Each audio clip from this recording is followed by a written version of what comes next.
Butch Stearns here at CRM Evolution 2015 with Professor Robert Bergman from Lewis University. Robert, tell us a little bit about yourself and about Lewis University. Well, Lewis University, we're a mid-sized Catholic university located southwest of Chicago. Beautiful 800-acre campus with their own airport. We've got a great aviation program, business school, of course, College of Nursing, College of Education, and a great, well-rounded liberal arts school. Professor, talk about what you talk about with your students when it comes to marketing. Are the fundamentals still the same? Have things changed?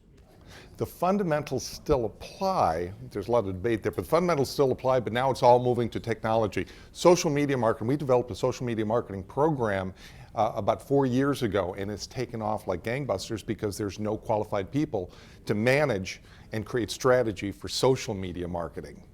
Really, marketing is satisfying the needs of your consumers, right? The needs, wants, and desires of your target audience with the products you have available. That's what marketing is, and everything is included in marketing. From the colors that you paint your walls, which set a psychological tone in someone's minds, to the packaging you provide. It's all marketing. Marketing is the engine that drives all business. 90% of decision making is emotional, and only 10% is logical, rational decision making.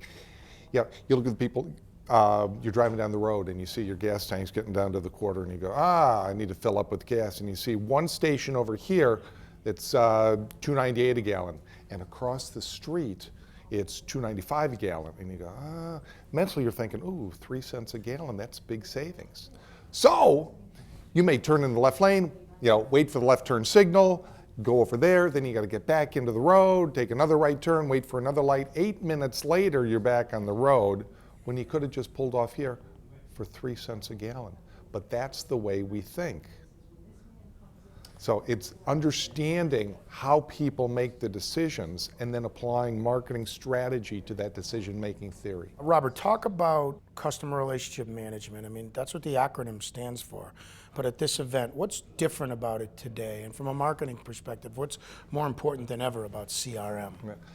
Well, from my perspective, CRM is basically, it's the tools, the software tools that many organizations are using, but what I teach are the strategies involved. Okay, it's customer relationship. It's building, enhancing, and maintaining relationships between your organization and your audience. So we're pretty good at building relationships. We really are, but many people are, we're not going to, look at the divorce rate in America. 50% of first marriages end in divorce, 70% of second marriages end in divorce. You don't want to talk about the third marriage at all. So we're not good at relationships, and yet we are managing relationships. The best strategists, the best marketing strategists understand that you focus person to person. That's marketing. So the person who shows up at your location, the person who shows up in front of the screen at your homepage, the person who comes up to your social media sites, they have to feel like they're the only one there, and the marketing message that's being tailored to them is specifically directed to them, and they go, oh, they're talking to me. If you did your own unscientific survey and checked the companies that have CRM systems, at what level in a scale of 1 to 10 would they be, the average one? Would it be 7 or 8? Or would it be 2 or 3, or would it be somewhere in the middle? I'd say more 3 or 4. For example, just to make this simplistic for anybody who's listening, you look at Microsoft Word, for example. People use it just to type letters and that sort of thing. But you can do database management with it. You can do mail merging. You can do so many unbelievable things with it. And CRM systems are the same way. They've got unbelievable capabilities, but it's all about how you use them. For example, we've installed a CRM system at the university, and one of the reports that gets spit out are all those students who are interested in my particular major, which is social media marketing, and I get a list generated that says, okay, here, Bob, now call them. Call these prospective students to let them know. So that's part of the strategy. It can spit out a report, but if you don't take that one step further and get it into the hands of a person who can implement strategy on it, then it's not as useful as it could be. When you're talking to your students and they have their mobile phones out, what can they learn from them? When my students have their mobile phones out, typically I want them to put them away, and then I find what they're actually doing is they're taking notes on it. They're taking snapshots of my presentation. Some are recording my lecture, that sort of thing. It's become a ubiquitous tool to their lives today. In fact, I had a talk this morning, and everybody had their iPads out. They didn't want to download my presentation from the website. They just wanted to take snapshots of it. If I say contextual marketing, what does that mean? Well, the premise of all marketing is to get your message out in front of your audience where they work, live, and spend their time. So contextual marketing is getting your message out in front of somebody, a member of your audience, in the context, the message is in the context of what they're doing that particular time. Do you ever consult with businesses? Do you ever deal with CMOs? When I'm not in the classroom, I'm working with small businesses and nonprofits to help them to work on marketing strategy, identifying what works well for them, and then where their failures have been so they can improve. So again, because you're teaching this and because you're involved with marketing with young people today, has your advice changed over the years to marketing departments and the people that you consult with, the small businesses you consult with? Well, the advice, the really change in the advice is using the tools that are available to get your message in front of the audience that you're trying to seek. Again, it's all about satisfying the needs, wants, and desires of your target audience. The problem with most organizations when they talk about marketing, it's about me. It's me. Right. It's me. It's me. I'm good. I'm great. Here's my product. Buy my product. This is great. Where we got to take it from the humanistic perspective. If I, as a marketer, can satisfy the needs of my target audience, they will satisfy my needs by buying my product, adding to my bottom line, giving me the profits that I need to grow my business and continue. Personalized customer engagements. You keep going back to the point about making it more about the audience than it is about you. Yes. I get that. I understand that as a storyteller.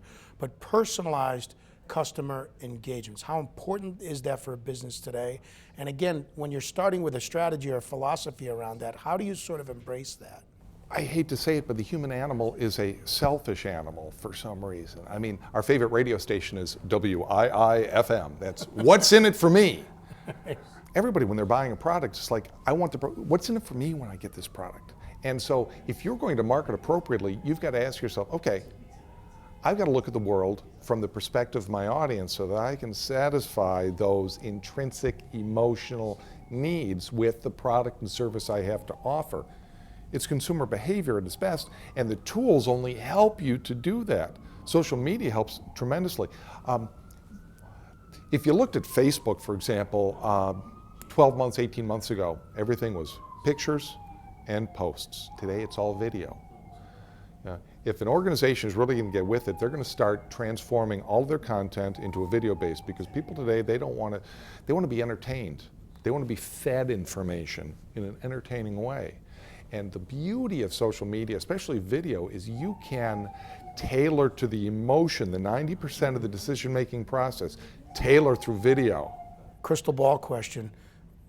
How will marketing change 10 years from now? What will happen? Will just all of this be enhanced even more? I mean, the fundamentals will still be the same. Well, the fundamentals will be the same, because people aren't going to change. The underlying reasons why they make decisions aren't going to change, but the technology will get better so that you can actually get the message in front of your audience in real time.